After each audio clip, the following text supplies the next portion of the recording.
Today, let's talk about a temple in southern India that's hiding something incredible. It's not just home to one of the world's greatest treasures, it's also guarding an even bigger, unopened secret. So let's set the scene. Picture this. It's 2011, and suddenly, the entire world is looking at this one city in southern India, Tiruvananthapuram. Why? Because a court order forced open these secret vaults under the ancient Padmanabhaswamy Temple, vaults that nobody had laid eyes on for centuries. And what they found inside? Well, it was just mind-blowing. This wasn't a few dusty artifacts, it was a literal treasure trove out of a movie. We're talking tons, and I mean tons, of gold coins, sacks overflowing with diamonds, solid gold statues. The sheer scale of it was almost impossible to comprehend. Right away, headlines around the globe started asking the same question. Is this the richest temple in the world?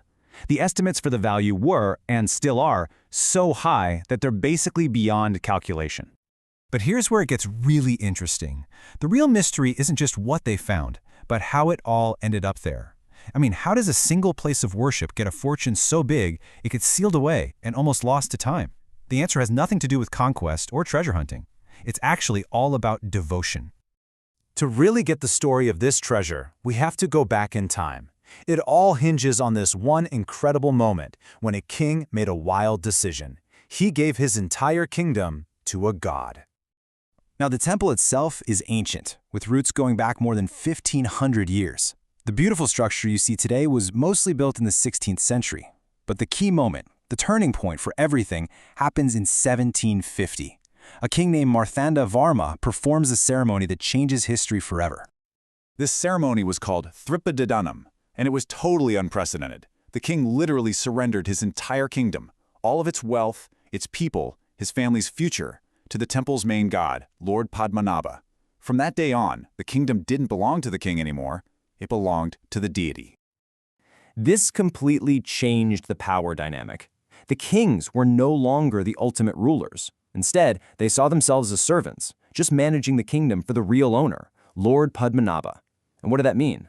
Well, it meant that every tax, every offering, every bit of wealth that came into the kingdom belonged to the god and was carefully locked away in the temple vaults. So, now that we know the how, let's actually step inside this place, because the temple's architecture is every bit as incredible as its treasure. It's literally designed to be a home for a god who represents the entire cosmos. The scale is just immense. You're first greeted by this massive 100-foot-tall entrance tower called a gopuram.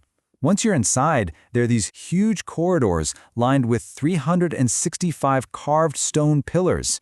It's this beautiful mix of local Kerala style and the grander Dravidian architecture. Just a masterpiece. And at the very heart of it all is the deity himself, Lord Vishnu, in his form as Padmanabha. And he isn't standing, he's reclining on this giant, cosmic serpent named Ananta. This is such a powerful image. The serpent represents infinity, and there's a lotus that blooms from the deity's navel, which symbolizes creation. It's the whole universe in one image. The main idol is so big that you can't even see it all at once. The viewing process itself is this unique ritual. You have to look through 3 different doors. Through the first, you see his face and chest. Through the second, you see his navel with the lotus of creation. And through the third, you see his feet. It forces you to really take in each part of this cosmic story.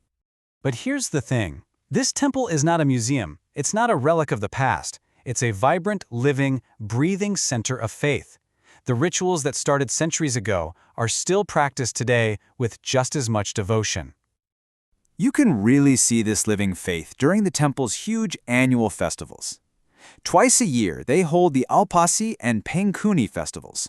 And these are massive events with huge processions, music, and rituals that draw people from all over the world. Yeah, this is a place where tradition really matters. It's one of the 108 most sacred sites for devotees of Vishnu. There's a strict dress code you have to follow to show respect. And get this, the descendants of that same royal family that gave the kingdom away, they still perform their ceremonial duties today, keeping that ancient link alive. And all of that brings us right back to where we started. Back to the vaults, and back to the biggest mystery of all. Because while they opened several vaults back in 2011, there was one they did not touch. That final chamber is called Vault B, and it's still sealed. The royal family and the temple priests believe it's supernaturally protected, maybe sealed with ancient spells. They say opening it would bring absolute disaster. There are all these legends of a divine curse and giant serpents guarding the door. So that leaves us with the ultimate cliffhanger, right? What is behind that last door? Is it a sacred warning that we're just not meant to disturb? A message about greed? Or is it the temple's final and maybe greatest secret, holding a treasure that would make everything else they found look tiny in comparison? That's the question where faith, history, and mystery all come together.